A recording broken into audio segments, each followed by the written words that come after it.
Rayon xəstəxanasında xidmət göstərilməyən hamilə qadın doğuş üçün motosikleti ilə Gəncəyə çatdırılıb.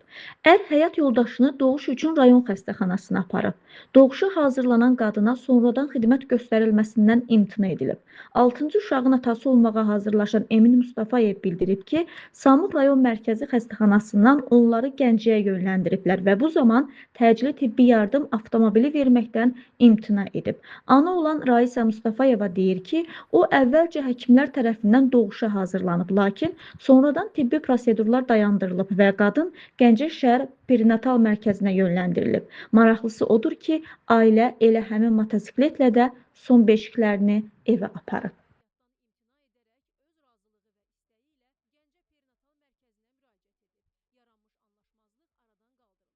Rasim Əziz, Fərrux Qafarov, Kəmal